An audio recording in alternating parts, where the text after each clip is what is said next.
Amigos, y siguiendo con el tema de la explosión que se vivió en San Cristóbal, que todavía tiene serios remanentes, vamos a ver esta situación desde el punto de vista de la seguridad. Para esto vamos a recibir a Alberto Sandoval, experto en seguridad estratégica. Alberto, bienvenido a Esto No Tiene Nombre una vez más. Buenas tardes, me siento home club acá en mi casa con Roberto, con Ariel y contigo, Miralo, y la amable audiencia. Gracias. Así es, bienvenido a tu casa. Alberto, para iniciar y a simple vista y desde tu conocimiento, ¿qué puedes observar en esta tragedia? ¿Qué falló? Cuéntanos desde tu perspectiva.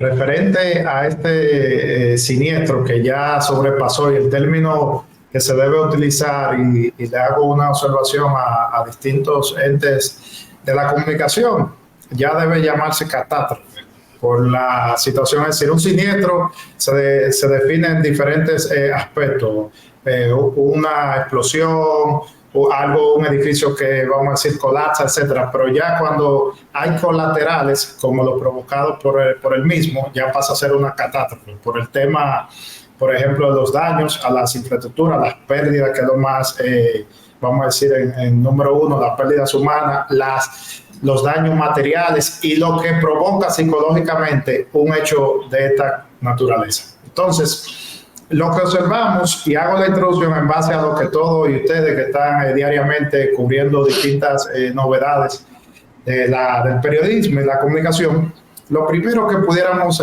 puntualizar es que lamentablemente una vez más observamos en nuestro país que la falta de una cultura de prevención, en este caso, que va más enfocado a lo que es el concepto de seguridad y salud en el trabajo, es decir, validar de que se estén cumpliendo con los protocolos de almacenamiento de químicos, protocolos de infraestructura para la realización o materialización de actividades comerciales, etcétera. Y todo eso sale a reducir lamentablemente cuando acontece un siniestro como esto. Podemos citar casos anteriores que se han suscitado en la ciudad de Santo Domingo, con una fábrica de plástico. En Santiago hace ya en plena pandemia un siniestro en una fábrica de colchones, etcétera. Es decir, tienen toda una característica y los informes han arrojado en sus observaciones que la falta de cultura implementada, es decir, en muchos de los casos tienen uno que otros sistemas, pero aquí se conjugan unos factores en el aspecto de los riesgos, y es que a todas estas empresas de fabricación, independientemente de que tienen que cumplir con unos requisitos para obtener la póliza, es decir, de las empresas aseguradoras, también el ente público, dígase los reguladores, deben fortalecer, porque es lamentable, y la seguridad, los hechos catastróficos son los que nos llevan. Estos desenlaces, señores, esto es algo global. Cuando acontecen catástrofes, es que se pone sobre la mesa y se suben los niveles de alerta. Entonces vamos a decir, quieren aunar esfuerzos para que existan mejores controles, los protocolos de supervisión para la obtención de una licencia, por ejemplo. Un aspecto fundamental, conocemos hace unos meses un hecho que aconteció en La Vega, con también una edificación que colapsó. Correcto, es así. Sí, a reducir que las autoridades, vamos a decir, municipal, no le otorgaron un permiso, pero siempre sale a reducir la redundancia de que estamos en República Dominicana y siempre una que otra persona o un ente comercial se la ingenia para poder operar. Y lamentablemente cuando hay pérdidas fatales es cuando sale todo esto. Hay algo que quiero puntualizar en torno a este tema y que he ido conociendo en la medida de que avanzan los días. Siempre ha existido la preocupación o el interés de saber qué empresa estaba allí, como una empresa recicladora, etcétera, etcétera. Y hasta donde tengo información, y esto tiene mucho que ver con los temas de seguridad y con los temas también de tanto que se ha hablado del reordenamiento territorial, del ordenamiento territorial, hasta donde tengo entendido, este local donde se produjo la primera explosión, es un local del ayuntamiento. Es una edificación que viene desde la época de Trujillo y que la utilizaba el ayuntamiento para arrendarla para X empresarios, etcétera, etcétera. Y esto, y por ahí es donde hay que comenzar a validar los procesos de seguridad que se aplican de manera social o a nivel de ciudad. O sea, está bien que el ayuntamiento arrende ese local si lo tiene y es un ingreso que tiene, pero el ayuntamiento tiene que saber para qué cosas se arrienda ese lugar.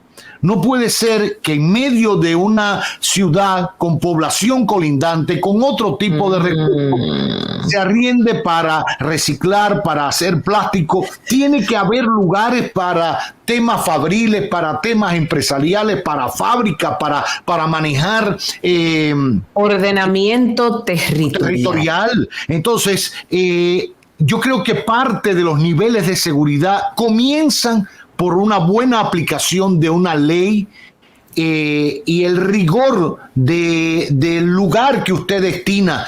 Vuelvo, insisto, se produce, para completar la historia, Alberto, en ese mismo lugar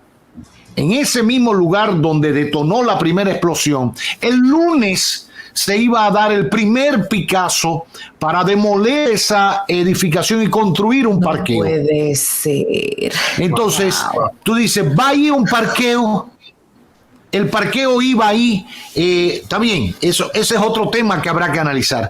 A la persona que tenían arrendado ese lugar, que no se sabe ni tenía un letrero fuera y era de reciclaje de plástico, creo que familiar de Tito Hernández, si mal no tengo entendido, se le instó en varias ocasiones a abandonarlo y no querían abandonar el local.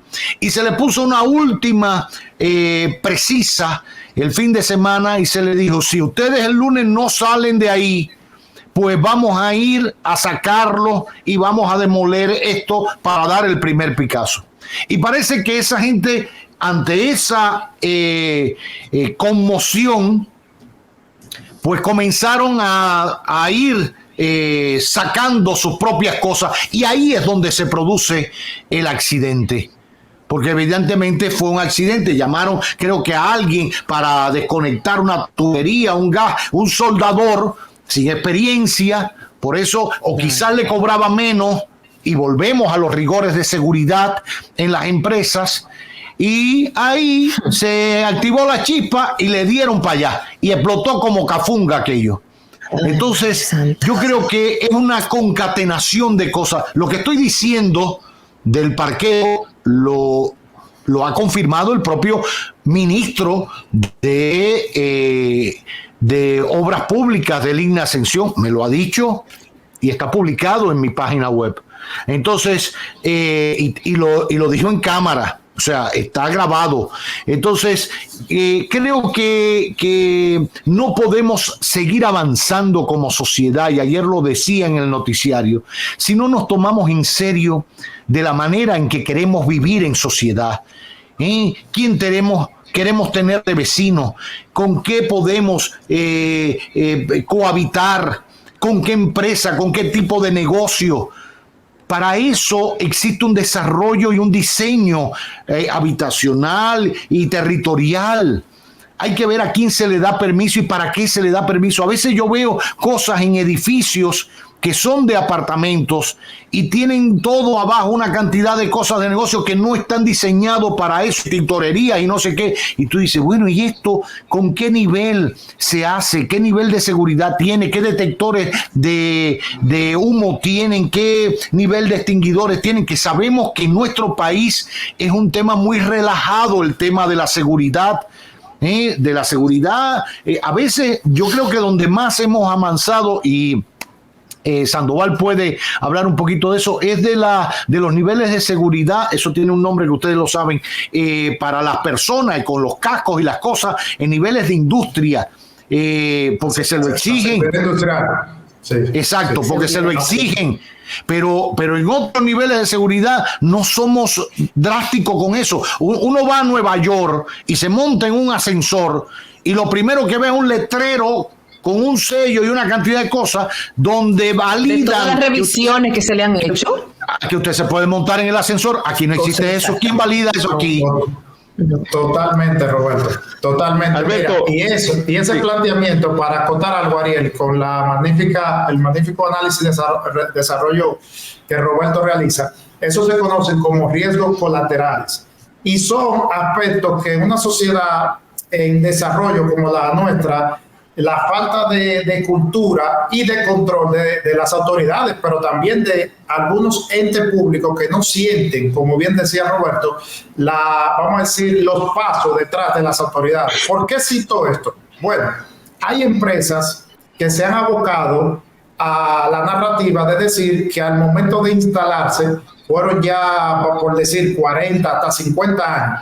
Y la zona limítrofe, es decir, la demarcación poblacional, fue creciendo alrededor o en el entorno de la misma, que fue como el caso de una empresa de plástico en el Distrito Nacional.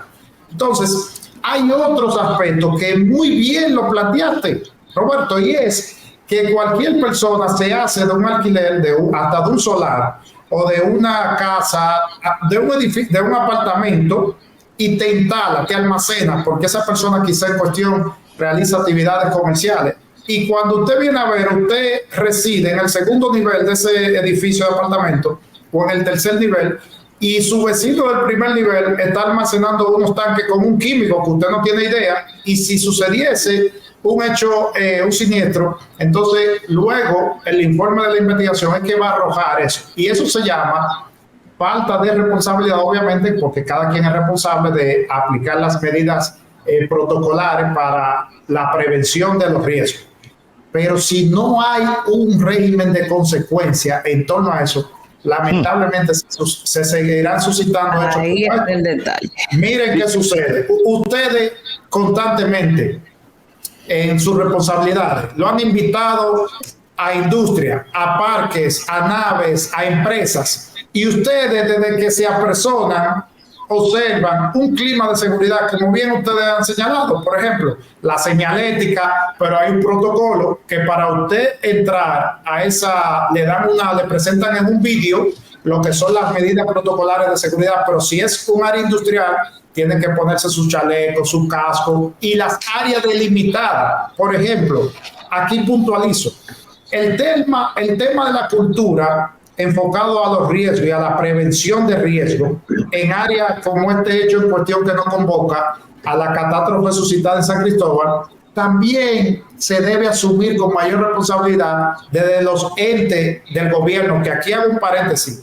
reconozco y valoramos la pronta respuesta de las autoridades. Fue ante casos en comparativa anteriores, ha sido muy bien. Yo le doy un muy eficiente. Sí, muy eficiente, sobre todo una persona que es un poco quizá en el perfil, vamos a decir bajo perfil, como se conoce a ustedes en los medios comunicacionales.